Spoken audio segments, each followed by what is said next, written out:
오늘 우리가 읽은 말씀에는 두 가지 사건이 나옵니다.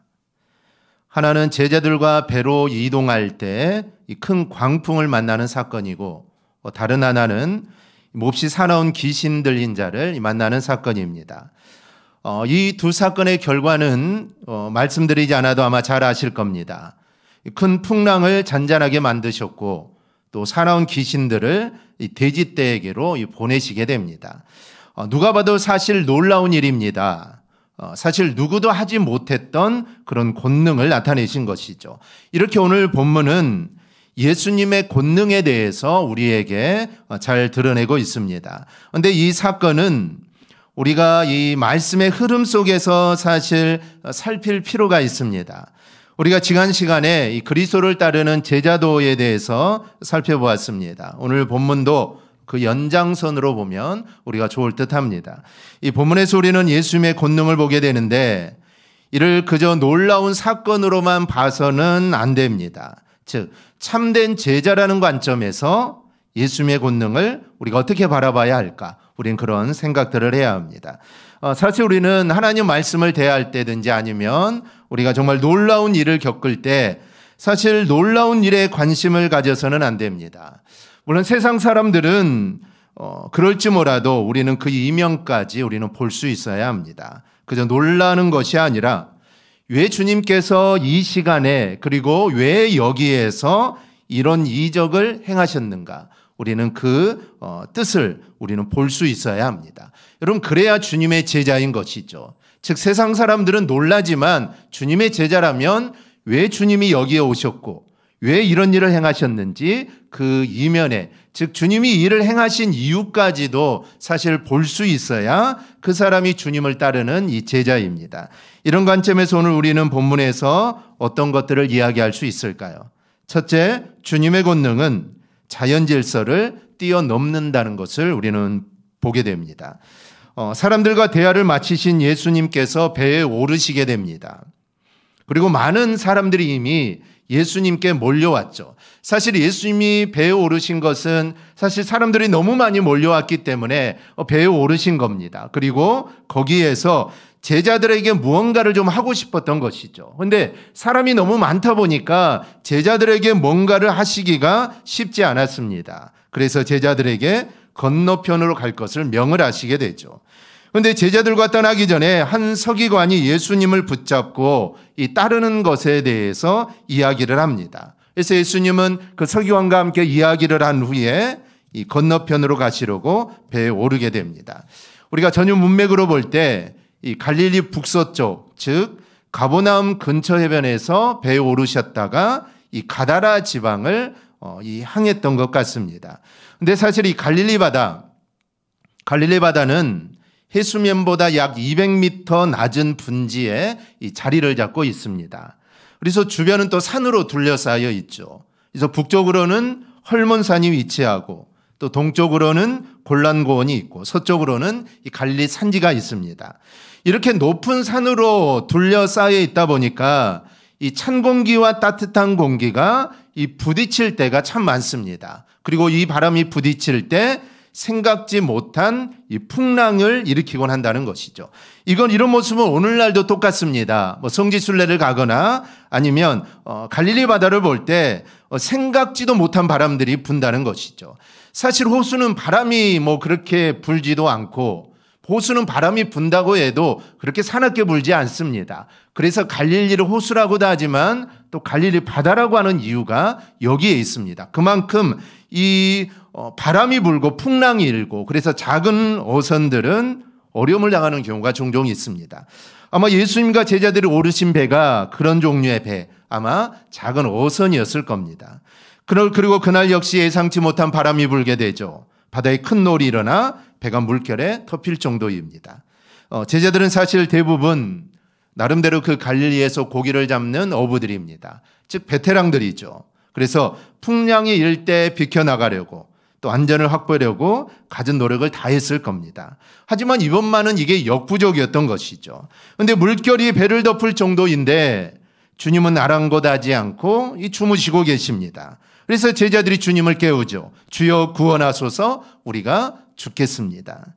사실 갈릴리 바다는 제자들이 더 잘 알고 있습니다. 그리고 제자들은 이 갈릴리 바다에서 풍랑을 자주 만났습니다.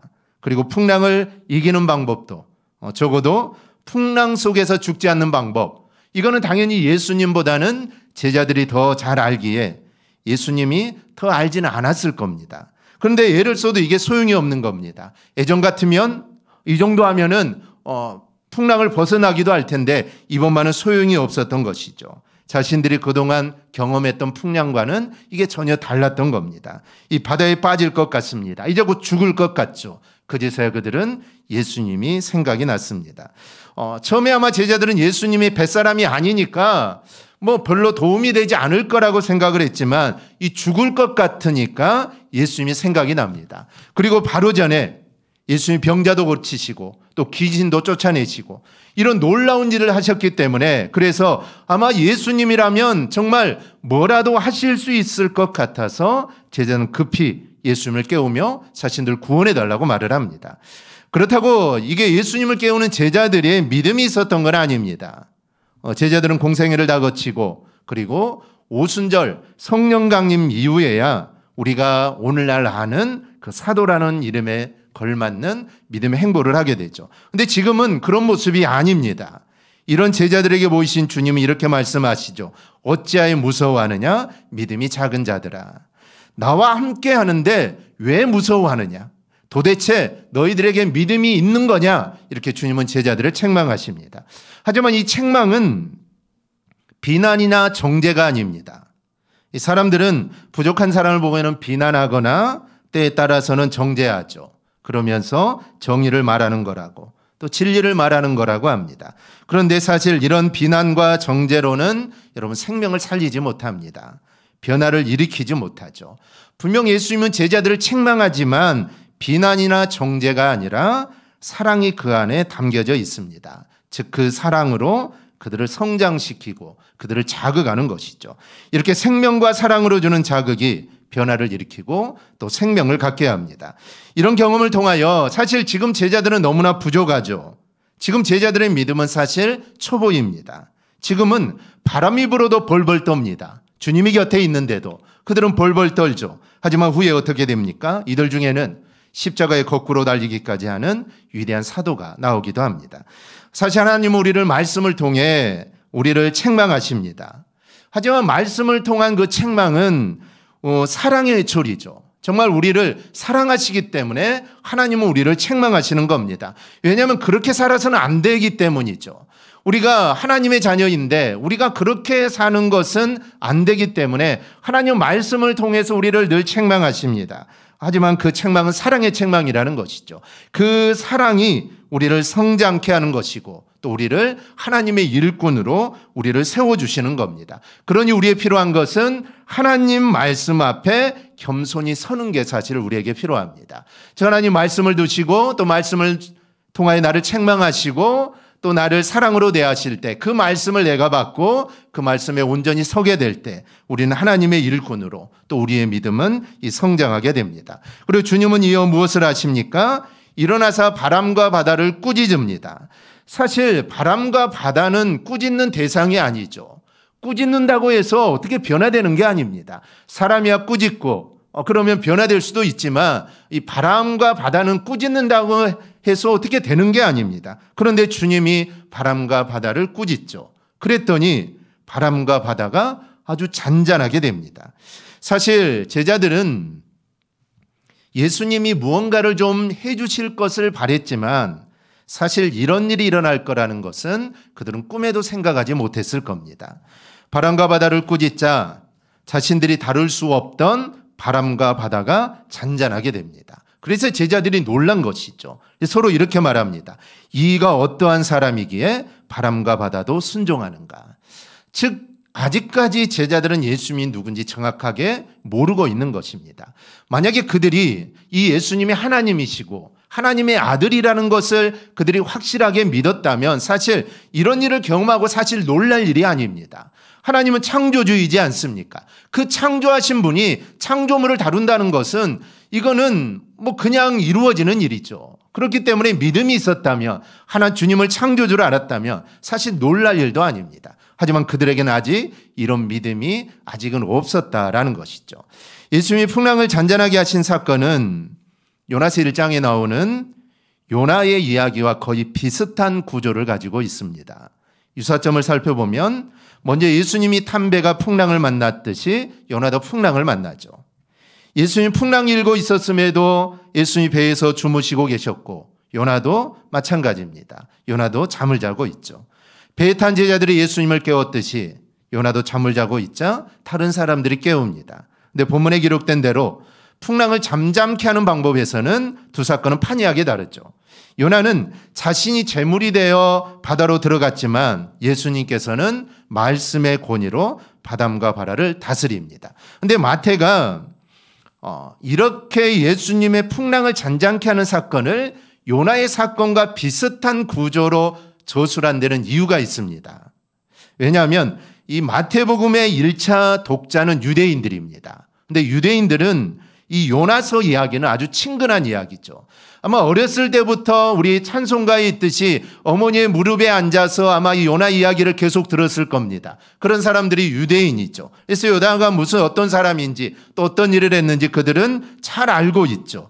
매우 친근한 요나서를 기록함으로써 그들의 이해를 아마 돕고자 했던 것입니다. 아마 이야기를 듣는 유대인들은 아마 요나 이야기를 생각했을 겁니다. 그리고 요나 일을 생각하면서 예수님의 이야기를 아마 잘 듣게 되었을 것이죠. 요나는 이스라엘의 원수국이요 이방 국가인 아수르에 파송된 첫 이방 세계 선교사입니다. 그리고 그는 물고기 속에서 다시 살아나온 부활의 사람이기도 하죠. 수많은 선지자 중에 요나 같은 선지자는 사실 없습니다.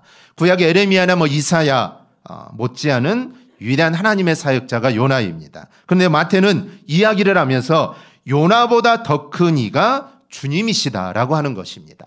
정말 요나도 대단한 사람이지만 물고기 뱃속에 들어갔다가 살아난 어쩌면 부활과 마찬가지죠. 그런 사람이 요나이지만 그보다 더 큰 이가 여기 있는데 그분이 바로 주님이시다. 즉 요나보다 너희가 위대하다고 생각하고 너희가 늘 들었던 그 요나보다 더 위대한 이가 바로 주님이시다라는 겁니다.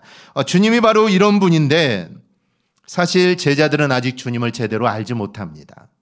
하지만 제자들은 이 사건을 통하여 놀라고 있습니다. 왜냐하면 주님이 즉 스승님이 자연을 다스리는 권세가 있다라는 것을 그들은 그제서야 알게 된다는 것이죠. 이 바다를 잔잔하게 하신 일은 주님께서 자연을 뛰어넘는 권능을 가지고 계신 분임을 우리에게 보여줍니다. 사실 제자들은 아직 깨닫지 못하지만 주님은 자연을 다스리는 권능을 가지신 분입니다. 사실 이 풍랑은 일반적인 풍랑이 아닙니다. 즉 갈릴리가의 수면보다 200m는 낮게 있고 그래서 가끔 풍랑이 일고 그래서 바다가 출렁이고 이런 일이 있지만 이 풍랑은 그런 풍랑이 아니죠. 사실 주님께서 제자들에게 내가 하나님이고 내가 이 자연 풍랑도 다스리는 분임을 알게 하기 위해서 하나님의 바람을 허용하신 겁니다. 그러니 이 바람은 그냥 자연적인 바람이 아니었습니다. 자연을 다스리는 주님 앞에서 그 어떤 자연적인 현상도 이거는 모두 다 순종할 뿐입니다. 우리도 이 사건을 통하여 전능한 주님을 제대로 볼 수 있기를 축복합니다. 여러분, 주님은 전능하신 하나님이십니다. 주님은 불가능한 일이 없으신 분입니다. 자연 만물도 자연에 일어난 모든 일도 모두 다 주님의 손안에 있습니다. 즉 주님이 다스린다는 것이죠. 그 주님이 나의 아버지가 되십니다. 그러니 여러분 주님을 제대로 알고 그 주님께 늘 간구하며 살아가기를 바랍니다. 간구하는 자에게 하나님은 아버지가 되십니다.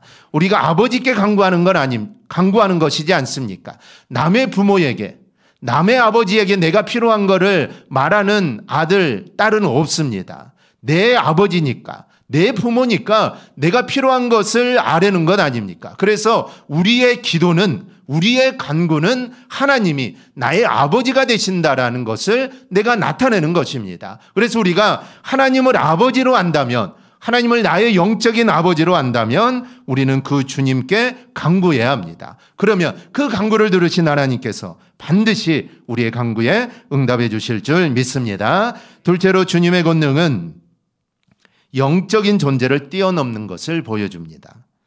이 배를 타고 간 지역은 갈릴리 건너편 가다라 지방입니다. 주님 일행은 그곳에 도착하 육지에 내리게 되죠. 여기 두 번째 에피소드가 있습니다. 해변가 근처에 무덤이 있었는데 이 무덤 사이에 두 사람이 살고 있습니다. 이 딱 보기에도 정상이 아니죠. 왜냐하면 제정신을 가진 사람이 무덤에서 살 리는 없기 때문입니다. 이 두 사람은 정상이 아닙니다. 이들은 귀신 들린 사람들이죠. 더구나 이 귀신이 무척 셌습니다. 보통 사람이 감당하지 못하는 힘을 가지고 있었던 것이죠. 그래서 본문을 보면 사람들이 이들이 있는 곳을 지나가지 않으려고 했다고 합니다. 왜냐하면 지나가다가 해코지를 당한 경험들이 있었던 것이죠. 더구나 마가복음이나 누가복음은 이 귀신의 이름이 나오는데 레기온이라고 합니다. 우리 성경에는 군대라고 되어 있는데 레기온은 로마 군대의 단위로 약 6천 명으로 구성된 군대를 의미합니다. 6천 명도 무시무시하는데 그게 모두 전사들입니다. 그러니 이게 얼마나 강력합니까? 그러니 사람들이 이 둘을 다 피해 다녔던 것이죠. 그런데 주님은 이들을 피하지 않습니다. 그리로 지나가시게 되죠. 놀라운 것은 그들의 반응입니다. 보통 사람들이 지나가면은 이 귀신 들린 둘이 와서 해코지를 할 건데 이 둘은 먼저 소리를 지르면서 예수님께 나옵니다. 즉 예수님이 그들에게 말을 걸지도 않았는데 너희가 누구냐고는 물어보지도 않았는데 그들이 먼저 예수님을 보고는 먼저 소리 지르며 예수님께 나오죠. 하나님의 아들이여 우리가 당신과 무슨 상관이 있나이까? 때가 이르기 전에 우리를 괴롭게 하려고 여기 오셨나이까? 이 강력한 힘을 가진 귀신들이 사실 먼저 꼬리를 내리고 예수님을 하나님의 아들이라고 하면서 자신들을 멸하려고 왔냐라고 합니다. 그러면서 자기들의 살 길을 모색하죠. 어차피 이제 예수님이 오셨기에 이 귀신들이 이 두 사람 속에 이제는 더 이상 있을 수가 없습니다. 그래서 살 길을 모색한 것이죠. 그래서 자신들을 돼지떼 보내달라라는 것입니다. 귀신이 예수님을 먼저 알아보고 있습니다. 여러분, 사단은 예수님을 몰라서 해방하는 게 아닙니다. 사단은 예수님이 누군지 정확하게 알죠. 왜냐하면 사탄은 영적인 존재이기 때문입니다. 그래서 예수님이 누군가 정확하게 압니다. 그런데 사탄은 하나님에 대하여 반기를 든 자들이죠. 그러니까 그들은 결국 하나님으로부터 심판을 받을 수밖에 없는 존재입니다. 즉 지금은 그들이 영향력을 많이 행사하지만 마지막 때 그들 모두는 심판을 받게 됩니다. 왜냐하면 하나님을 대적한 자들이기 때문이죠. 그런데 불구하고 그들은 한 사람이라도 더 멸망의 자식이 되게 하려고 날뛰고 있는 겁니다. 그래서 여러분 이 사단이 무서운 것이죠. 세상에서 가장 무서운 게 같이 죽자고 덤비는 게 여러분 가장 무서운 자입니다. 이런 놈은 앞뒤를 가리지 않죠. 이성에 맞든 맞지 않든 할 수 있는 일들을 다 해버립니다. 중요한 것은 사탄은 예수님을 너무나 잘한다는 겁니다. 그렇다면 우리도 예수님을 잘 아는데 귀신들이 예수님을 아는 것만도 못해서는 안 된다라는 것이죠. 예수님을 많이 알기만 해서는 안 됩니다. 그 아는 것이 여러분 믿음으로 이어져야 하고 그 지식이 주님을 경배하는 모습으로 바뀌어야 합니다. 여러분 이런 변화가 없다면 우리가 말씀을 많이 듣고 내가 예수님이 누군지 아는데 우리가 그게 믿음으로 연결되지 않고 주님을 경배하지 않는다면 사실 우리는 귀신들이 예수님을 아는 것과 사실 다를 바가 없습니다. 왜냐하면 귀신도 예수님을 압니다. 예수님이 하나님의 아들이고 왜 이 땅에 오셨는지도 그들은 잘 압니다. 그리고 우리도 알죠.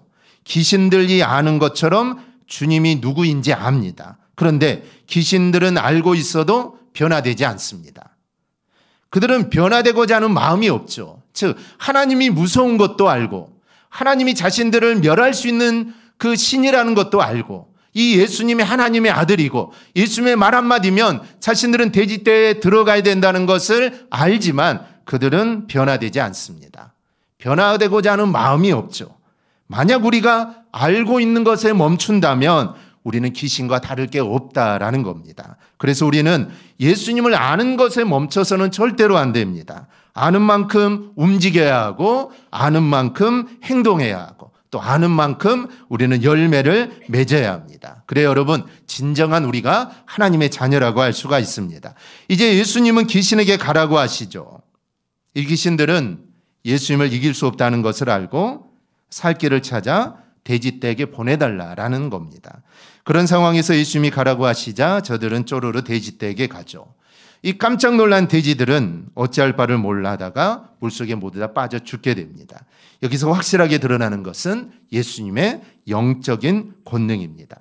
앞에서 예수님께서 자연 만물을 바람을 잔잔하게 하신 것은 자연 질서를 뛰어넘는 권능이라면 귀신들에게 말 한마디로 그들을 돼지떼게 보내신 예수님의 권능은 영적인 존재들도 예수님의 권능 앞에서는 아무것도 아니다라는 것을 우리에게 보여줍니다. 여러분, 예수님의 권능은 자연도 그리고 영적 권세도 모두 뛰어넘는 권능이라는 것을 여러분 잊지 않기를 바랍니다. 우리는 예수님의 권세가 놀랍다 이야기만 할 것이 아니라 예수님의 권능은 자연도 뛰어넘고 또 영적이든 모든 것들을 뛰어넘는 예수님의 권능임을 알고 우리는 믿어야 합니다. 여러분, 이런 믿음이 사실 우리 안에 있어야 합니다. 그리고 이거는 사실 당연하고 자연스러운 겁니다. 예수님이 하나님이시니까 그 하나님이 이런 일을 한다는 것은 여러분 사실 이 자연스러운 일입니다. 이건 놀랄 일도 아니죠. 이거는 놀랄 일이 아니라는 것입니다. 우리 모두 주님의 이런 권능을 받아들이는 믿음이 있기를 바랍니다. 그리고 그 권능을 받아들여서 전능하신 주님만 의지하며 살아가기를 바랍니다. 그 주님을 의지하며 나갈 때 여러분, 주님의 권능이 바로 내 것이 됩니다. 그리고 우리도 그 권능으로 우리의 모든 문제들을 이기며 살아가기를 바랍니다. 주님의 권능이 우리의 모두에게 있기를 주님의 이름으로 축원합니다. 셋째, 우리는 마음으로 주님의 권능을 받아들이며 순종하는지를 스스로 살펴야 합니다. 이 돼지를 치던 자들이 놀라게 되죠. 놀라는 것은 이거는 당연한 반응입니다. 그러나 시내에 들어가 모든 일, 그리고 귀신 들린 자들이 어떻게 된 일을 서로 이야기를 하죠. 온 시내 사람들이 야 정말 그런 일이 일어났냐? 그렇다면 그런 일을 향한 예수라는 사람은 과연 어떤 사람이냐? 이런 궁금증으로 그들은 예수님을 보러 옵니다. 그런데 딱 거기까지죠. 그들이 예수님께 간청한 게 뭡니까? 감당할 수 없으니 자신의 지방에서 떠나달라라는 것이죠. 자연의 질서를 뛰어넘는 예수님의 권능을 보았고 영적인 존재도 정말 예수님의 말씀 한마디에 이 모두 다 보내버리는 권능을 보았다면 여러분 어떤 일들이 일어나야 할까요? 당연히 예수님과 더 있고 싶어하고 또 예수님에 대해서 더 알고 싶어하고 예수님의 진문맥을 더 알고 싶어하는 것, 사실 이게 정상적인 모습이야 합니다. 그런데 저들은 감당하지 못하겠으니 우리를 떠나달라라고 이렇게 말을 하죠. 이것이 바로 세상 사람들이 예수님에 대하여 반응하는 모습입니다. 저들은 마음으로 진심으로 반응하지 않습니다. 여러분, 예수님의 권능을 보는 것보다 여러분 더 중요한 것은 예수님을 어떤 마음으로 받아들이느냐, 여러분 이게 중요합니다. 사람들은 놀라운 권능을 보면 믿지 않을 수 없을 거라고 하지만 여러분 그렇지 않습니다. 우리가 부자와 나사로 이야기를 통해도 볼 수 있지만 죽었던 나사로가 다시 살아나서 부자 형제들에게 가서 복음을 전한다고 해서 그들이 믿는 게 아닙니다. 죽은 자가 살아났으니 그리고 천국에 갔다 왔다고 말하면 믿을 것 같지만 아니라는 겁니다. 그들에게는 선지자가 있고 그들을 통하여 믿어야지 죽은 자가 살아나는, 아니 천국에 갔다 온 자가 말한다고 해서 그런 놀라운 권능을 본다고 해서 믿는 게 아니라는 겁니다.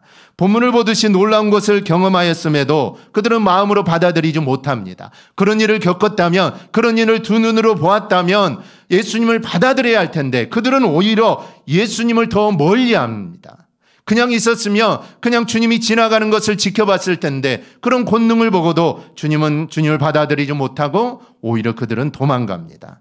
우리가 예수님의 제자라면 권능을 보면서 예수님을 따르는 것이 아닙니다.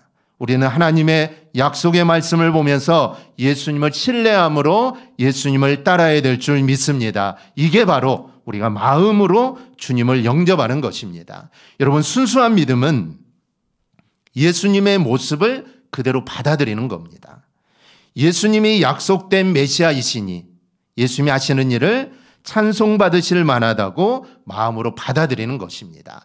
예수님이 어떤 기적을 행하고, 아니 예수님이 어떤 큰 일을 행하여서 예수님을 받아들이는 것이 아니라 정말 순수하게 예수님이 구약에서 약속하신 약속된 메시아이니 그 메시아가 연약하고 그 메시아가 사람들에게 침뱉음을 당하고 채찍에 맞고 십자가에 죽겠지만 그래도 그 주님이 약속된 메시아이시니 그 주님을 따르고 그 주님께 영광을 올려드리는 삶, 이게 바로 순수한 믿음이고 제자된 자의 올바른 자세라는 것입니다.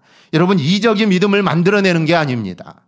마음으로 주님을 영접하는 것이 바로 여러분 믿음입니다. 그러니 우리는 마땅히 마음으로 주님을 받아들여야 합니다. 우리가 주님을 믿는다고 할 때 인격적이신 주님 자체를 믿는 것이지 그의 신비한 능력을 보면서 우리가 믿는 것은 아닙니다. 예수님 정도는 아닐지라도 인간들이 놀랄만한 능력은 귀신들도 나타내 보일 때가 있습니다. 그래서 놀라운 일이 일어나는 것을 우리가 따라간다면 우리가 헛된 것에 우리의 마음을 빼앗길 수밖에 없습니다. 세상에 어떤 기적이 일어나고 못다한 일들이 일어나고 그래서 주님이 오신다, 사람들이 그런 놀라운 일에 마음을 뺏기다 보니까 그곳으로 따라가는 것입니다. 그런 이적이 아니라, 놀라운 일이 아니라, 어떤 예언이 아니라 오직 하나님 말씀을 믿고 순종하고 따라간다면 그런 것에 눈길을 줄 이유가 없는 것입니다. 그런데 말씀보다는 기적이요, 말씀보다는 이적이요, 말씀보다는 어떤 예언을 따라가다 보니까 그런 일들이 일어나게 된다라는 것입니다. 우리는 온전히 말씀대로 그리고 약속대로 이 땅에 오신 예수님을 믿어야 합니다. 예수님의 능력은 자연과 영적인 권세를 뛰어넘습니다. 마음으로 응답하는 일이 없으며 믿음으로 응답하는 일이 없으면 놀라운 일이 아무리 일어나도 사실 여러분 아무 소용이 없습니다. 마음으로 믿어 여러분 의에 이르는 겁니다. 그러니 우리 모두 믿는 마음을 가진 자가 되기를 바랍니다. 예수님의 참된 제자는 자연을 뛰어넘으신 예수님의 권능에 조금 더 의심하지 않습니다. 영적인 존재들도 뛰어넘으신 권능을 조금 더 의심하지 않습니다. 근데 제일 중요한 것은 그런 예수님을 마음으로부터 받아들이고 영접하고 주님을 따르는 겁니다. 우리는 이런 참된 제자의 길을 내가 가고 있는지 여러분 우리 자신을 늘 돌아보아야 합니다. 그리고 주님을 마음으로 받아들이고 여러분 조금도 의심하지 않아서 주님의 참 제자가 되기를 주님의 이름으로 축원합니다. 아멘. 기도하겠습니다.